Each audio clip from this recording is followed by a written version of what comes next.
Now potential energy, kinetic energy and total energy in simple harmonic motion. कोई भी body SHM कर रही है, सिंपल हार्मोनिक मोशन कर रही है, तो उसकी पोटेंशियल एनर्जी, काइनेटिक एनर्जी और टोटल एनर्जी पहले समझ लीजिए। When a body oscillates in simple harmonic motion, it is acted upon bye A restoring force. जब बॉडी एसएचएम कर रही है तो इस पर एक रीस्टोरिंग फोर्स काम करता है, और उसका काम क्या है? Which tends to bring it in the equilibrium position. ये जो रीस्टोरिंग फोर्स है, ये हमेशा इससे कहता है कि आओ चलो इक्विलिब्रियम पोजीशन, फिक्स पोजीशन की ओर हम लोग भागें। ये ध्यान रहे, एसएचएम करती बॉडी पर रिस्टोरिंग फोर्स लगेगा, जो हमेशा ये टेंडेंसी है इक्विलिब्रियम पोजीशन, फिक्स पोजीशन की ओर दौड़ना। Due to this force there is, इसी फोर्स की वजह से there is potential energy in the body. Also as the body is in motion it has kinetic energy. तो इसकी वजह से, इस फोर्स वजह से पोटेंशियल एनर्जी होगी। बॉडी मूव कर रही है तो काइनेटिक एनर्जी भी होगी। और during oscillation of the body two energies convert into each other. दोनों एनर्जी यानी काइनेटिक पोटेंशियल में, पोटेंशियल काइनेटिक में बदलती रहती है, but their sum remains constant, उनका सम कांस्टेंट होता है। तो आइए चलिए एक एक करके एनर्जी निकालते हैं। पोटेंशियल एनर्जी, हम जानते हैं कि एसएचएम करती बॉडी में डिस्प्लेसमेंट इक्वेशन है y equal to a sin omega t। तो लीनियर वेलोसिटी v क्या हो गया? dy बाई डी टी, यानी a omega cos omega t। Linear acceleration alpha is dv by d t, तो ये हो गया minus omega square a sine omega t, और a साइन ओमेगा t को हमने y लिखा तो माइनस ओमेगा स्क्वायर y। तो ये आपका एक्सेलरेशन आ गया। Hence restoring force on the body, force restoring force F होगा mass into acceleration m into alpha, तो m इंटू अल्फा हो गया minus omega square y। If the body undergoes a further infinitesimally small displacement, अगर body बहुत छोटा सा displacement अगर होता है dy, अगर बॉडी में छोटा सा डिस्प्लेसमेंट होता है, अनंत सूक्ष्म, अनंत, इनफाइनिटेसिमली स्मॉल का मतलब अनंत सूक्ष्म, बहुत है कम, तो dy the work done against the restoring force.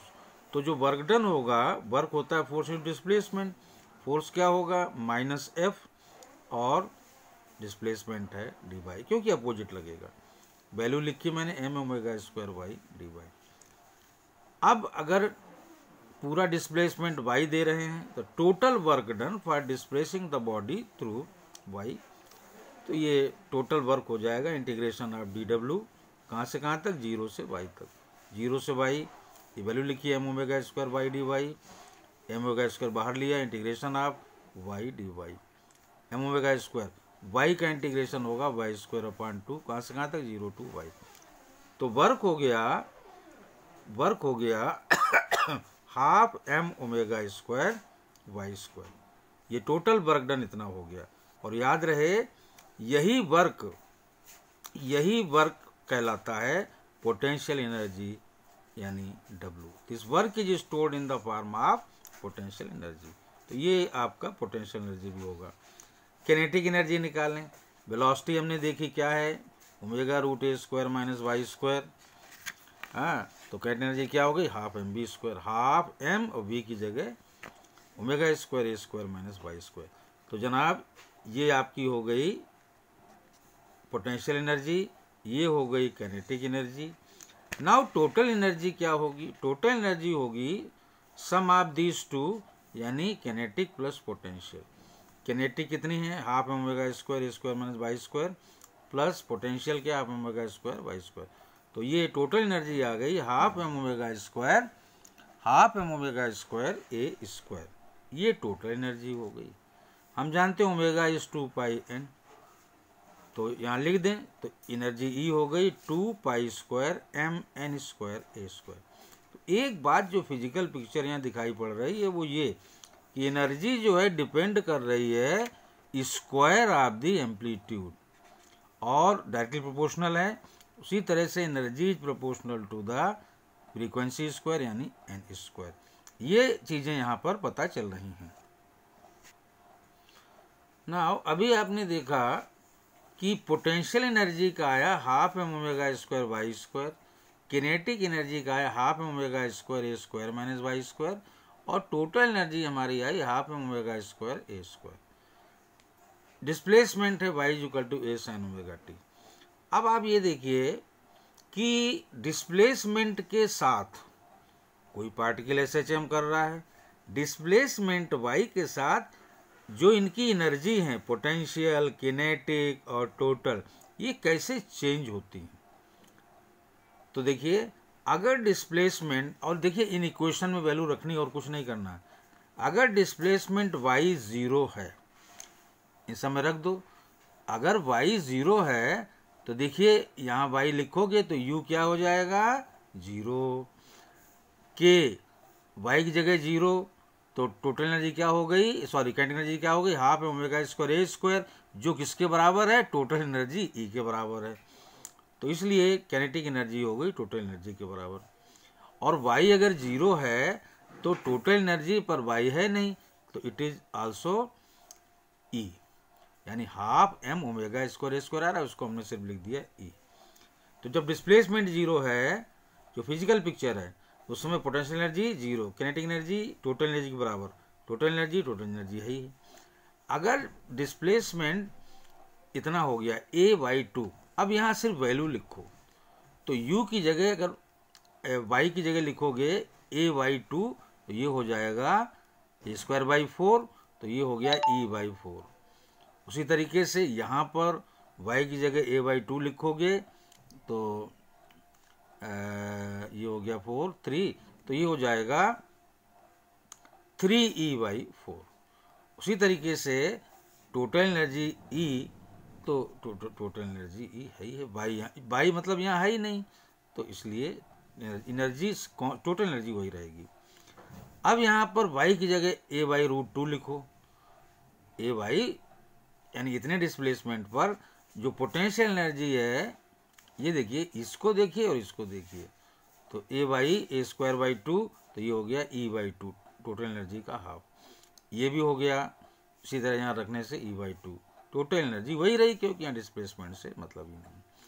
उसी तरीके से y लिखिए √3/2 इंटू a, तो यहाँ पर हमें मिला 3/4 e/4, और टोटल एनर्जी मिली वही e। अगर y इक्वल टू a, तो टोटल एनर्जी क्या हो, पोटेंशियल एनर्जी क्या हो गई, टोटल एनर्जी के बराबर। जाहिर है किनेटिक एनर्जी क्या हो जाएगी 0, और टोटल एनर्जी मैथमेटिकल इससे, और टोटल एनर्जी हो गई E। तो ये जो हमने फार्मूलाज निकाले पोटेंशियल, किनेटिक और टोटल के, उससे हमने y equal to 0, y equal to a/2, y equal to इतना, y इक्वल टू इतने पर हमने ये वैल्यूज देखी हैं पोटेंशियल एनर्जी और कैनेटिक एनर्जी और टोटल एनर्जी का। अब एक बार ढंग से देखिए, किनेटिक और पोटेंशियल एनर्जी का सम, डिस्प्लेसमेंट कोई हो हमेशा वही रहेगा, हमेशा वही रहेगा। किनेटिक पोटेंशियल E+0, टोटल क्या आ गया E, वही आ रहा है। E/4 plus 3E/4, this is just E। E/2 just E, 3/4 E/4 E, E0। कहने का मतलब जब जीरो डिस्प्लेसमेंट है उस समय पोटेंशियल एनर्जी 0 होती है, यानी सारी की सारी एनर्जी क्या होगी, किनेटिक होगी। और जब मान लो डिस्प्लेसमेंट ए है, उस समय सारी की सारी एनर्जी, यानी बिल्कुल दूर एंड पर, पोटेंशियल एनर्जी टोटल एनर्जी के बराबर होगी, और उस समय बॉडी रेस्ट में होती, किनेटिक एनर्जी क्या हो गई 0। तो ये फिजिकल पिक्चर है, इससे आप जो है सिंपल हार्मोनिक मोशन की जो फिजिक्स है वो आराम से आप यूँ समझिए, ये आपका मिड फिक्स पोजीशन है, ये मैक्सिमम यानी प्लस ए वाले हैं, प्लस है और माइनस है। तो यहाँ पर वेलोसिटी, यहाँ पर एक्सेलरेशन, और अब एनर्जीज के बारे में इससे अगर मैं ग्राफ खींचूं, ये देखिए हमने ग्राफ ड्रॉ किया है, इसको समझिए। इधर हमने डिस्प्लेसमेंट लिया y, यहाँ से यहाँ तक क्या है प्लस है, यहाँ से यहाँ तक क्या है माइनस है। तो ये जो कर्व हमें मिला है ये है काइनेटिक एनर्जी का, और ये जो कर्व मिला है ठीक इसका उल्टा वो है पोटेंशियल एनर्जी का, और ये जो स्ट्रेट लाइन कर्व है ये है टोटल एनर्जी का। ये तो काइनेटिक एनर्जी इस शक्ल की, पोटेंशियल एनर्जी हमारी इस शक्ल की, और टोटल एनर्जी हमेशा कांस्टेंट रहती है, जैसा कि आपने यहाँ देखा। अगर मैं इसको एक बार फिर से देखूं टाइम के हिसाब से, यहाँ काइनेटिक, पोटेंशियल और टोटल एनर्जी, ये है टोटल एनर्जी का, ये तो हमेशा कांस्टेंट रहती है, टोटल एनर्जी हो गया ई। अब जरा देखिए काइनेटिक का जब टाइम 0 है तो उस समय इतनी, जब टाइम बीत गया T/4, जब टाइम बीत गया T/4 उस समय काइनेटिक एनर्जी आप देख रहे हैं कितनी होगी, 0 होगी। जाहिर है पोटेंशियल एनर्जी मैक्सिमम होगी, राइट। अब आप देखिए यहाँ पर कि काइनेटिक एनर्जी यहाँ पर मैक्सिमम है T/2 पर। काइनेटिक एनर्जी जब मैक्सिमम है तो ये देखिए पोटेंशियल एनर्जी का जो ग्राफ है ये क्या है, तो ये यानी, लेकिन टोटल एनर्जी हमेशा कांस्टेंट रहती है। तो टाइम के हिसाब से 0, T/4, T/2, 3T/4 और 4T/4 यानी जस्ट T, तो इन पॉइंट्स पर, इन टाइम्स पर हम एनर्जी की फिजिकल पिक्चर यहाँ से हमें साफ नजर आती है।